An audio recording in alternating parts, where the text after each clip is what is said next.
আমেরিকার হোমল্যান্ড সিকিউরিটির বিভাগের ৫০ দিনের নজিরবিহীন অচলাবস্থা। বেতন না পেয়ে মানবেতর জীবন কাটাচ্ছে কোস্টগার্ড ও ফেমার হাজার হাজার কর্মী। ডেমোক্রেটদের সাথে বাজেট যুদ্ধের মাঝেই বিশেষ মেমোরেন্ডামে সই করলেন প্রেসিডেন্ট ট্রাম্প। আইনি জটিলতা এড়িয়ে কিভাবে পৌঁছবে এই অর্থ?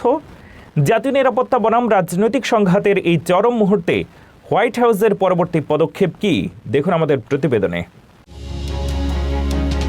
রেকর্ড গড়ল মার্কিন হোমল্যান্ড সিকিউরিটি বিভাগের শাটডাউন। টানা ৫০ দিন ধরে বেতনহীন অবস্থায় কাজ করছেন প্রায় ৩৫,০০০ সরকারি কর্মচারী। গত ১৪ ফেব্রুয়ারি থেকে বন্ধ থাকা এই বেতনের কারণে কোস্টগার্ড, ফেমা এবং সাইবার নিরাপত্তা বিশেষজ্ঞরা চরম আর্থিক সংকটে পড়েছেন। পরিবার নিয়ে টিকে থাকাই যখন চ্যালেঞ্জ, তখন এগিয়ে এলেন প্রেসিডেন্ট ট্রাম্প। শুক্রবার এক প্রেসিডেন্সিয়াল মেমোর মাধ্যমে ট্রাম্প ডিএইচএস এর সমস্ত কর্মীকে বেতন দেওয়ার নির্দেশ দিয়েছেন। তিনি এই পরিস্থিতিকে একটি জাতীয় নিরাপত্তা সংকট হিসেবে অভিহিত করেছেন। ট্রাম্পের নির্দেশে বাজেট বিভাগ এবং ডিএইচএস প্রধান মার্ক ওয়েন মুলিনকে বলা হয়েছে এমন তহবিল ব্যবহার করতে যার সাথে এই বিভাগের কাজের যৌক্তিক সম্পর্ক রয়েছে, অর্থাৎ কংগ্রেসের অনুমোদনের অপেক্ষায় না থেকে বিকল্প উপায়ে কর্মীদের পকেটে টাকা পৌঁছানোর ব্যবস্থা করছেন তিনি।